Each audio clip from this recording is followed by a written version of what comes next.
ایک شخص ہر روز رات کی تنہائی میں اللہ تعالیٰ کا ذکر کیا کرتا تھا۔ اس کام میں اس نے کبھی ناغہ نہیں کیا تھا۔ ایک دن شیطان کے اس کے دل میں وسوسے ڈالنے شروع کر دیے کہ اے شخص، تو ہر روز رات کو اللہ اللہ کرتا ہے اور ایک مدت گزر گئی اس کام کو کرتے ہوئے، لیکن کیا کبھی ایک بار بھی اللہ تعالیٰ کی بارگاہ سے جواب میں لبیک ہوئی ہے؟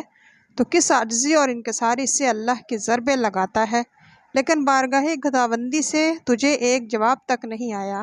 اس شخص کے دل میں اس خیال کا آنا تھا کہ وہ پریشان ہو گیا اور شکستہ خاطر ہو کر لیٹ گیا۔ خواب میں حضرت خضر علیہ السلام کی زیارت ہوئی۔ آپ نے اس سے پوچھا، اے اللہ کے بندے، تو اللہ کے ذکر سے کیوں رک گیا؟ کہنے لگا، میں تو ہر روز اللہ اللہ کرتا تھا، لیکن جواب میں میرے پاس لبیک نہیں آیا۔ اس لیے میں اس بات سے ڈر گیا کہ شاید میں اللہ تعالیٰ کی بارگاہ میں مردود ہوں۔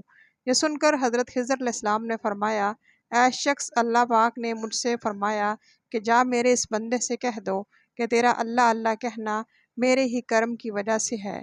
کیا میں نے تجھے اپنے کام میں نہیں لگا رکھا؟ تیری طلب تڑپ کی مجھے سب پتہ ہے۔ میں تجھے بھولا نہیں ہوں، نہ ہی میں نے تجھے نظر انداز کیا ہے۔